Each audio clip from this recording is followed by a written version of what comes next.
بہت سی باتیں اس وقت ہو رہی ہیں کشمیر کی تحریک آزادی کے حوالے سے. برہان مظفر وانی شہید کی شہادت کی پہلی برسی بھی آ پہنچی اور سننے میں آیا ہے کہ شاید ایک متحدہ جہاد کونسل جو ہے وہ بننے جا رہی ہے اور دوبارہ عسکری جدوجہد کی بات جو ہے وہ کوئی ہو رہی ہے. آپ کیا کومنٹ کرتے ہیں اس چیز؟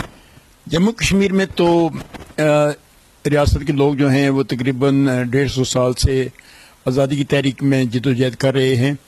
100 سال تو ڈوگرا امریت کے خلاف جہاد یہاں کیا گیا، تحریک چلائی گئی، اس میں لوگوں نے جانی قربانی بھی دی، مالی قربانی بھی دی، جیلیں بھی کاٹیں، وہ سب آپ کے سامنے ہیں. اور اس کے بعد ڈوگرا کے جانشین ہندوستان آ گیا، اس نے جارحیت کی کہ جموں کشمیر میں. تو پچھلے 70 سال سے پوری قوم جو ہے وہ ہندوستان کے اس جارحیت کے خلاف جدوجہد میں مصروف ہے. اور دنیا ساری میں یہ بات مسلمہ ہے، بلکہ دنیا کے جو سب سے بڑا ایک عالمی ادارہ ہے UNO جو ہے، وہاں یہ بات تسلیم شدہ ہے کہ جموں کشمیر کے عوام جو ہیں آزادی ان کا حق ہے. اور افسوس کی بات یہ ہے کہ عالمی سطح پر اس حق کو تسلیم کرنے کے باوجود آج عالمی قوتیں جو ہیں وہ اپنا فرض ادا نہیں کر رہی ہیں.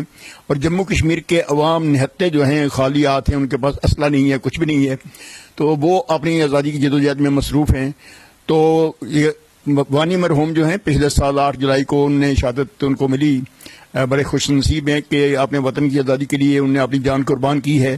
اور ان کے والدین کو، ان کے رشتہ داروں کو، ان کے اس علاقے کو بڑا یہ اعزاز حاصل ہے. تاریخ میں وہ جناب ہمیشہ کے لیے پوتر ہو گئے ہیں، ان کا نام جو ہے تاریخ میں لکھا گیا ہے. تو اس سے بڑا اعزاز انسان کے لیے کیا ہو سکتا ہے. تو اس سال جب ان کی برسی منائی جائے گی، میرا خیال ہے پوری قوم جو ہے اس میں شامل ہوگی اور ان کے سارے ثواب کے لیے اور ان کو خراج تحسین پیشی کے لیے پوری قوم جو ہے متحد و منظم ہو کر سامنے آ جائے گی. یہاں پہ ملک صاحب ایک چیز بتائیں گے کہ ہم نے دیکھا مودی صاحب امریکہ گئے، ٹرمپ صاحب کے ساتھ ملاقات کی، ملاقات کے بعد ایک اعلامیہ جاری ہوا اور ہمارے اوپر یہ بجلی گرائی گئی کہ کشمیری ایک لیڈر کو وہاں پہ انٹرنیشنل ٹیررسٹ قرار دے دیا جاتا ہے، سید یوسف شاہ صاحب، صلاح الدین صاحب کو. کیا کشمیریوں کی تحریک آزادی کے لیے جدوجہد کرنے والے شخص کو اس طرح انٹرنیشنل ٹیررسٹ لیبل کیا جا سکتا ہے؟ صلاح الدین صاحب سے میری ملاقات تو نہیں ہے، میں نے پریس میں ان کا نام پڑھا ہے اور فوٹو دیکھا ہے. میں سمجھتا ہوں کہ صلاح الدین صاحب جو ہیں وہ تو تاریخ میں ایک بڑا مقام حاصل کر گئے ہیں.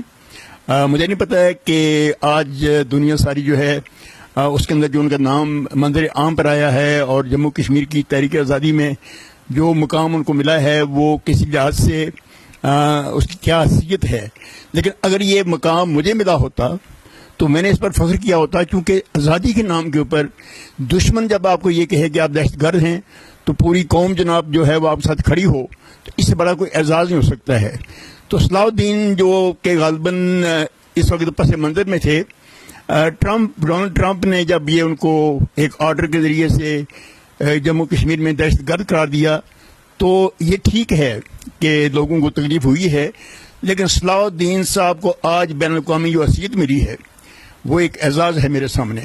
اور میں نے یہ آپ کو پہلے کہا کہ یہ قابل رشک بات ہے، لیکن وہ نہ جانے اس کو کس انداز میں لیتے ہیں. اب دیکھیں ہمارے سامنے دنیا کی تاریخیں ہیں. خود امریکہ جس کا ڈونلڈ ٹرمپ جو ہے پریزیڈنٹ ہے، اور ڈونلڈ ٹرمپ کا جو اپنا کردار ہے وہ آپ کے سامنے ہے، جس انداز میں پوری امریکہ کے لوگ احتجاج کریں. اس کے الیکشن جو ہے وہ بالکل اس میں ریگنگ ہوئی، وہ جعلی اور فرضی الیکشن تھا. اس میں روس کے جناب جو بڑے بڑے ماہرین تھے انہیں کمپیوٹر کی وہاں ہیکنگ کر کے اس کو الیکشن میں کامیاب کروایا ہے، جس کا اپنا کریکٹر یہ ہے. پھر وہ آپ نے جو کاروبار، اس کا کاروبار جو ہے اس کا ٹیکس ادا نہیں کر رہا ہے. دنیا ساری وہاں امریکہ میں احتجاج کر رہی ہے، مظاہرے ہو رہے ہیں اس کے خلاف. اگر وہ ایسی کوئی بات کرتا ہے تو میں نہیں سمجھتا ہوں کہ اس میں کوئی ہمیں اس کی پریشانی ہونی چاہیے. ٹرمپ خود وہاں اس وقت متنازع ہے، اس کی سیٹ اپنی متنازع ہے، لیکن بس اس کے امریکہ کی اگر آزادی کی تحریک کے پس منظر میں آپ جائیں تو وہاں پر جارج واشنگٹن نے کیا کیا تھا. جارج واشنگٹن نے وہاں پر ہتھیار اٹھائے، اپنی آزادی کے لیے اس نے جنگ لڑی، اور امریکہ آج آزاد ہے، دنیا کا سپر پاور ہے. تو صلاح الدین کے خلاف تو یہی ہے نا، ایک بات کہی جاتی ہے جی کہ انہوں نے وہاں ہتھیار اٹھائے ہیں، کسی مارکے میں شامل ہوئے ہیں یا نہیں ہوئے ہیں یہ الگ بات ہے، لیکن وہ اس تنظیم کے اس وقت سربراہ ہیں، لیڈر ہیں. اب ہندوستان کی تاریخ دیکھیں آپ کے سامنے بھگت سنگھ کا مقام کیا ہے ہندوستان کی تاریخ میں. اس نے بھی ہتھیار اٹھایا تھا، اس نے وہاں پر جناب جہاد کیا تھا. پھر ہندوستان کی تاریخ میں سبھاش چندر بوس کا نام ہے، اور سبھاش چندر اتنا بڑا عظیم لیڈر ہے، اس نے INA جو ہے منظم کی تھی۔ INA کا مطلب ہے انڈین نیشنل آرمی، جس کے کمانڈر ان چیف آپ کے کوہٹا پاکستان کے MZ کیانی تھے، اس کے ڈپٹی کمانڈر ان چیف آپ کے بمبر کے بریگیڈیئر حبیب الرحمان تھے۔ تو اتنی بڑی تنظیم اس نے قائم کی، اور اس نے انگریزوں کے خلاف یہاں بندوق اٹھائی، جنگ کی۔ تو اپنے وطن کی آزادی کے لیے ہتھیار اٹھانا جو ہے، یہ جنگ کرنا جو ہے، میں نہیں سمجھا یہ دہشت گردی ہے، بلکہ دہشت گرد تو وہ آدمی ہوتا ہے جو دوسرے کے ملک میں جا کر تسلط قائم کرے۔ ہم 2 کروڑ جموں کشمیر کے عوام جو ہیں وہ تو ہندوستان کو دہشت گرد کہتے ہیں، اور عملاً دہشت گرد جو ہے ہندوستان ہے، جو فوج کے بل بوتے پر، بندوق کے بل بوتے پر جموں کے کشمیر کے عوام کو آج وہاں پر قتل و غارت کر رہا ہے، ان کو دبا رہا ہے، جیلوں میں بھیج رہا ہے، وہاں پر کرفیو لگا ہوا ہے، لوگ جو ہیں ان پر تشدد ہو رہا ہے۔ ہمارے بچے جو ہیں، بچیاں جو ہیں، وہ کالجوں سے، سکولوں سے باہر آ کر ہندوستان کی فوج کے خلاف احتجاج کر رہی ہیں۔ تو یہ احتجاج اپنی آزادی کے لیے دہشت گردی نہیں ہوتی ہے، بلکہ ایک عظیم کارنامہ ہوتا ہے۔ تو میں سمجھتا ہوں کہ جموں کشمیر کے لوگ تو اپنی آزادی کی تاریخ مرتب کر رہے ہیں، ان کو بڑا اعزاز حاصل ہے۔ اور آج کشمیر ویلی میں جس انداز میں ہماری تحریک آزادی جو ہے شروع ہے، اور جس مقام پر پہنچی ہوئی ہے، عالمی سطح پر لوگ جب خود بیٹھتے ہیں اپنے مقام پر تو سب اس کی تعریف کرنے کے لیے مجبور ہو جاتے ہیں۔ لیکن یہ الگ بات ہے کہ ہمیں امریکہ نے یہ کہہ دیا جی ہم دہشت گرد ہیں۔ میں سمجھتا ہوں کہ امریکہ یہ کہنا جو ہے یہ محض ایک ہندوستان کو خوش کرنے کی بات تھی، اور ہندوستان کشمیریوں کے سامنے خود دہشت گرد ہے۔ اور امریکہ جو ہے اس سے بڑا دہشت گرد دنیا میں کون سا ملک ہے، جس نے عراق کو تباہ کیا ہے ایک جھوٹی رپورٹ بنا کر، جس نے لیبیا کو تباہ کیا جھوٹی رپورٹ بنا کر، جس نے آج وہاں آپ دیکھیں سیریا میں کیا کر رہا ہے، جس میں افغانستان کے کتنی بمبارڈمنٹ کی، کتنے لوگ وہاں مروائے، کتنے بے گناہ لوگ جو ہیں ان کو قتل کیا۔ تو امریکہ جو ہے وہ کس منہ سے دوسرے آدمی کو کہتا ہے جو انسان اپنے ملک کی آزادی کے لیے، اپنی سالمیت کے لیے، پھر اس حق کے حق میں جس کو عالمی سطح پر خود امریکہ نے تسلیم کیا ہوا ہے کہ جموں کشمیر کی جو عوام ہیں، حق خود ارادیت ان کا حق ہے، آزادی ان کا حق ہے، اور وہ حق ایسا ہی مقدم ہے، ایسا ہی محترم ہے جیسا کہ امریکہ کی آزادی کا حق ہے۔ جناب جسٹس افضل مجید ملک صاحب سے گفتگو کا سلسلہ جاری ہے۔ یہ تمام باتیں جو ہم آپ تک پہنچا رہے ہیں بہت ہی اوپن انداز میں، بلنٹ انداز میں کوشچن میں کر رہا ہوں، اور انتہائی سیدھے انداز میں جواب دے رہے ہیں جسٹس افضل مجید ملک کشمیر کی آزادی کے حوالے سے۔ یہاں پہ چھوٹا سا بریک لیتے ہیں، بریک کے بعد چند مزید باتیں، چند مزید ایشوز پہ ڈسکشن کریں گے۔ چلتے ہیں بریک۔ Welcome back. اس وقت تحریک آزادی کشمیر کے حوالے سے اور دیگر چند ایک ایشوز کے حوالے سے ہم آزاد کشمیر کی ایک لیجنڈری شخصیت، سابق chief justice Azad Jammu Kashmir high court justice Afzal Majid Malik Sahib سے گفتگو کر رہے ہیں ان کی رہائش پر۔ ملک صاحب، پہلے بات ہوتی تھی جب پاکستان کے ڈیلیگیشنز جاتے تھے برطانیہ میں، برسلز میں، امریکہ میں یا دنیا کے دیگر ممالک میں، مشرق وسطیٰ سے لے کے سعودی عرب تک کشمیر کی آزادی کی بات کرنے، تب یہاں کے ہمارے دوست کہا کرتے تھے کہ بھی کشمیریوں کو اپنی بات خود کرنی چاہیے۔ اب راجہ فاروق حیدر خان رجیم، PMLN کی جو رجیم یہاں پہ آزاد کشمیر میں قائم ہوئی ہے، مسعود خان صاحب انگلینڈ جاتے ہیں یا دیگر کنٹریز میں جاتے ہیں، یا راجہ فاروق حیدر خان صاحب جاتے ہیں، تو تب بھی ان پہ تنقید ہو رہی ہے، بیشنگ کی حد تک ہو رہی ہے۔ آپ کیا کہتے ہیں، اصل اعتدال والا راستہ کون سا ہے؟ نہیں، اصل بات جو ہے جموں کشمیر کے عوام جو ہیں، میں سمجھتا ہوں کہ ان کا یہ حق ہے کہ وہ اپنی آزادی کے لیے دنیا بھر میں جائیں اور دنیا بھر میں حمایت حاصل کریں، کیونکہ بری بات نہیں، یہ تو اچھی بات ہے۔ ہمارے ہاں جن لوگوں کو یہ تنقید جو لوگ کرتے ہیں یا اعتراضات کرتے ہیں یا الزام لگاتے ہیں، یہاں سیاسی رقابت جو ہے نا، اصل میں ہماری بدقسمتی ہے کہ تنگ دلی بھی ہے، تنگ دستی بھی ہے، حسد بھی ہے، دکھ بھی ہوتا ہے۔ اب جو لوگ الزام لگا رہے ہیں وہ 5 سال رہے ہیں پاور میں، اگر وہ اپنے گریبان میں جا کے تو انہوں نے کشمیر کی آزادی کے لیے کیا کیا ہے؟ سوائے ہمارا جو یہاں پر پریس ہے اس میں بیان دینے کے، فوٹو بنوانے کے، باقی کچھ بھی نہیں ہوتا ہے۔ لیکن یہ ڈیلیگیشن جو باہر جاتے ہیں ہمارے، میں نہیں کہتا ہوں کہ یہ غلط ہے، لیکن اصل بات جو ہے وہ یہ ہے کہ ہمارا مسئلہ جو ہے جموں کشمیر کے عوام کا وہ سیکیورٹی کونسل میں ہے، اور سیکیورٹی کونسل نے ہمارے حق میں متعدد قراردادیں پاس کر رکھی ہیں۔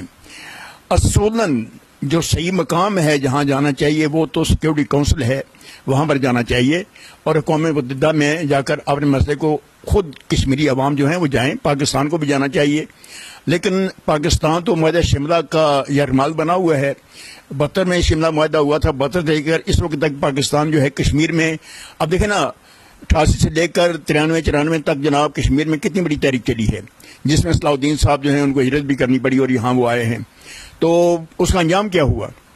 انجام یہ ہوا کہ یہاں پر پرویز مشرف نے اسلام آباد میں جب واجپئی آئے تو اس نے اعلان کر دیا، ایگریمنٹ کیا، اس نے کہا جی آئندہ جناب ہماری اس دھرتی سے کوئی آدمی کشمیر میں مداخلت نہیں کرے گا۔ اب یہ تو پاکستان کی اپنی پوزیشن ہے۔ ابھی میاں نواز شریف سے ہمارے صدر ہیں، وہ کشمیری نسل ہیں کے لوگ ہیں، اور وہ دعوے دار بھی ہیں کہ وہ کشمیری کی بڑی حمایت کرتے ہیں۔ ابھی کل بھی اپنے ایک فنکشن میں وہ کشمیر کا ذکر کر رہے تھے، لیکن عملاً جو صحیح کام کرنے والا ہے وہ تو سیکورٹی کونسل میں اگر مسئلہ کشمیر کو اٹھانا چاہیے۔ اور ہمارے جو اس وقت صدر ہیں مسعود صاحب، یہ بڑے کون مشق سفیر رہے ہیں، ان کو تمام ڈپلومیٹک ایٹیچیوڈ بھی آتا ہے، ایٹیکیٹ بھی جانتے ہیں، پھر یہ سیکورٹی کونسل کے تمام رولز پروسیجر اس کو بھی جانتے ہیں۔ یہ 2 دفعہ گئے ہیں باہر پہلے سے، لیکن سوائے اس کے کہ جناب برسل میں کچھ لوگوں کو ملے ہیں، اب برطانیہ میں ہمارے لوگوں کو دعوتیں کھا رہے ہیں، وہاں تقریریں کر رہے ہیں، 2-4 ممبر اسمبلی وہاں پارلیمنٹ مل جاتے ہیں، ان کے ساتھ فوٹو بن جاتا ہے۔ میں سمجھتا ہوں یہ کنوینسنگ جو ہے یہ کوئی اتنی مفید نہیں ہے۔ عملاً جو ہے اب ان کو پتہ ہے جب یہ امریکہ گئے تو ان کو براہ راست ایز اے صدر آزاد جموں کشمیر اسٹیٹ، چونکہ ہماری آزاد کشمیر حکومت میں جو ہے مسلمہ ہے، UNO کی قراردادوں میں اس کا ذکر ہے، اور پھر یہ ہے کہ UNO کے تمام ادارے یہاں پر موجود ہیں، وہ کام بھی کرتے ہیں، تو ان کو جا کر سیکرٹری جنرل سے ملنا چاہیے تھا۔ اور سیکرٹری جنرل یونائیٹڈ نیشن جو پہلے تھا اس نے بھی کئی بار کہا، اور اب جو نیا ہے وہ بھی کہتا ہے کہ مسئلہ کشمیر جو ہے حل طلب ہے، اس کو حل ہونا چاہیے، بڑا پرانا مسئلہ ہے، اور صحیح پیشکش بھی کی ہے کہ میں اس مسئلے کے حل کے لیے کوشش کرنے کے لیے تیار ہوں، معاونت کرنے کے لیے تیار ہوں۔ لیکن یہ ہے کہ اب پاکستان جو ہے وہ تو ہندوستان کے ساتھ مذاکرات کی بات کرتا ہے۔ مذاکرات تو 1947 سے شروع ہوئے تھے قائد اعظم کے ساتھ، اس وقت کے ماؤنٹ بیٹن جو گورنر جنرل تھے ہندوستان کا، پنڈت نہرو لیاقت خان کے مذاکرات ہوئے، پھر اس کے بعد مسلسل بڑی لمبی داستان ہے، سورن سنگھ اور بھٹو صاحب کے مذاکرات ہوئے، ایوب خان کے نہرو کے مذاکرات ہوئے۔ مذاکرات میں ہندوستان جو ہے وہ افورڈ ہی نہیں کر سکتا ہے کہ کشمیر کا 1 انچ جو ہے اس سے وہ پیچھے ہٹے، یہ سیدھی سی بات ہے۔ تو ہمارے صدر نے کئی بار خود بھی کہا ہے کہ مذاکرات جو ہیں یہ بے سود ہیں، اس کا کوئی فائدہ نہیں ہے، وقت ضائع کرنے والی بات ہے۔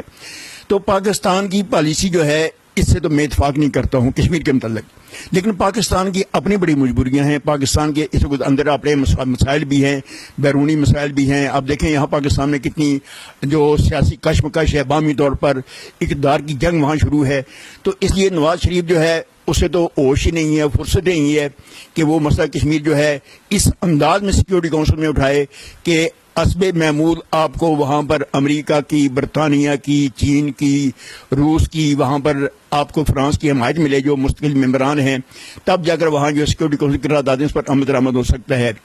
لیکن ہمیں جو آزاد کشمیر کی حکومت ہے اس کا اگر آپ ڈکلیریشن دیکھیں، جب یہ حکومت بنی ہے 4 اکتوبر کو 1947 کو، وہ آپ ڈکلیریشن پڑھ لیں، اور اس کے بعد 24 اکتوبر کو جناب یہ باقاعدہ جب ری آرگنائز ہوئی ہے یہ گورنمنٹ، تو اس کا ڈکلیریشن آپ پڑھ لیں۔